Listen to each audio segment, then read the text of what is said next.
नमस्कार किसान भाइयों एवं बहनों। आज हम बात करेंगे आलू की फसल में बेल की कटाई के बारे में, जिसको हम डिहॉलमिंग भी बोलते हैं। मुख्यतः यह सीड आलू जो आप उत्पादन करते हैं उसमें की जाती है। डिहॉलमिंग दो तरीके से की जाती है, एक तो मैकेनिकल, दूसरा केमिकल। केमिकल के बारे में हाईफार्म की तरफ से हमारी रिकमेंडेशंस अभी नहीं है। हम लोग बात करेंगे मैकेनिकल के बारे में। उससे पहले समझ लेते हैं कि डिहॉलमिंग होती क्या है। आलू की फसल में आलू के तने को मिट्टी की सतह से काट कर ट्यूबर से अलग कर देने की प्रक्रिया को डिहॉलमिंग कहते हैं। तो मैकेनिकल डिहॉलमिंग के बारे में जब हम बात करते हैं, सबसे पहले हमको ये समझना है कि ये जो प्रक्रिया है ये दो तरीके से की जा सकती है। एक तो जो आपको लेबर मिलती है, लेबर को आप दराती या फिर किसी अन्य औजार की सहायता से काटने के लिए बोल सकते हैं, जिससे कि वो पौधे को आलू के ट्यूबर से अलग कर देंगे और मिट्टी की सतह से, जहां पर आपने मेड़ बनाई हुई है उसकी सतह से उसको अलग करके खेत में या तो बाहर रख सकते हैं, खेत में मेड़ों के बीच में भी रख सकते हैं।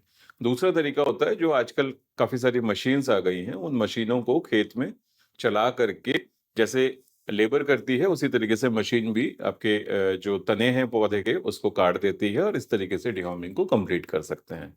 तो आइए जानते हैं डिहॉलमिंग के क्या फायदे हैं। सबसे पहला फायदा यह है कि जब हम बीज आलू की उत्पादन करते हैं तो उसमें हमको बीज आलू के साइज के ऊपर बहुत ज्यादा फोकस देना पड़ता है। डिहॉलमिंग की प्रक्रिया आपके जो बीज आलू हैं उसको कंट्रोल करने में आपको मदद करती है। एक समान आकार के आपके बीज के आलू आपको प्राप्त होंगे। दूसरा फायदा यह है कि यह आपके जो ट्यूबर हैं उसके स्किन को मैच्योर होने में सहायता करती है, क्योंकि जब आप एक बार पौधे से उसके तने को अलग कर देते हैं तो उसके बाद पौधा धीरे धीरे सूख जाता है और जो नीचे ट्यूबर हैं वो मैच्योर होने शुरू हो जाते हैं और उनकी स्किन मैच्योर हो जाती है।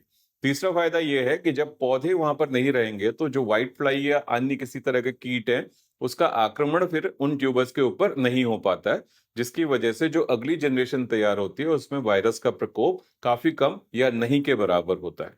तो किसान भाइयों एवं बहनों, डिहॉलमिंग एक प्रक्रिया नहीं है, यह अपने आने वाली जो फसल है उसकी नींव है।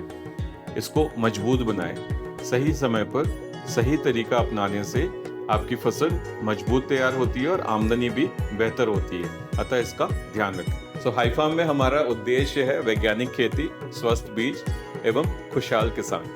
हाईफार्म आपके खेत का साथी। धन्यवाद।